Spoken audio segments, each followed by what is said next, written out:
My name is Kenneth Bray, and today I'm going to teach you how to be an offensive lineman in the game of football. Being an offensive lineman is an amazing experience if you ever get to do it. I highly recommend everyone try offensive line sometime in their life. Rule number 1, you are not loved. Nobody at a football game is there for you, unless it's family. You will receive hardly any credit for a touchdown, and if anything goes wrong, you are the first person blamed. Just go home and listen to Marvin's Room every time after practice, something like that, you know. Cups of the rose.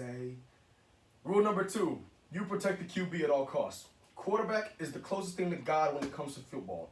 The quarterback better not ever touch the ground, or best believe that's your neck. As you can see, this is our quarterback for TLU, Wade Freeman. He is an absolute beast on the field. Rule number 3, O-line is a unit. Work as one. Double teams are your best friend. The more in sync you are with each other, the better you produce.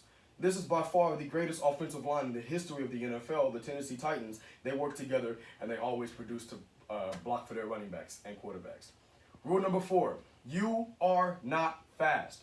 Literally everyone on the field is faster than you. No one is relying on your speed. This is why angles are extremely important. Know which angle to take and take the right angle to cut off any faster defender that you have on you.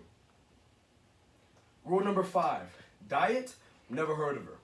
One of the best parts about being a lineman is that you can eat pretty much anything you want and not worry about the consequences. The bigger you are, plus the more athletic you are, equals the better lineman that you can be. This is how you eat a Big Mac. Rule number 6, you better be the strongest. In the weight room, linemen are expected to have the most weight on the bar. Anything less than that is looked down upon. So basically, if everybody else is doing weight, you better have more weight than that on the bar as a group of linemen in general. Rule number 7, pancakes, pancakes, pancakes. I cannot stress this enough. A pancake is just where you simply impose your will on any defensive player and force them to the ground. You then proceed to flatten them out like a pancake. This is a perfect example of what one looks like right here. Rule number 8, know the snap count. Downset hut. The snap count is probably the only advantage you have as a lineman over the defense. Like I said before, you are not fast. The defense goes off of your movement, so why would you take away the only thing you have against them? Rule number 9, block until the whistle. You never know what can happen on a play. Keep blocking. Never give up in the middle of a play. You never know what can bounce off of you or bounce outside of you if you keep blocking the defender you're on. If you don't have anyone to block, find a bad colored jersey and block them. Rule number 10, your splits are wrong. They just are. They're always going to be wrong. Be aware of the space in between you and the lineman next to you. You normally want about a 2-foot space in between you and the next guy. Certain situations may cause you to be closer or further than that, depending on where you are, like to the end zone and stuff like that. Rule number 11, cut blocks. Due to the lack of speed you possess, you will make an attempt to cut block the defender. Throw your body at defender's knees and make his path to the ball carrier as hard as possible. Repeat this process until he just gets tired of running for the ball because you keep cutting him and going for his knees. Rule number 12, there is no such thing as a lineman that doesn't hold. It's really just bound to happen. The defensive lineman the linebacker is going to be running away from you, and you're going to have no choice but to hold on to him. And you might be called for it. I myself have never been called for it because I'm just that good of an offensive lineman. Rule number 13, linemen are never cold.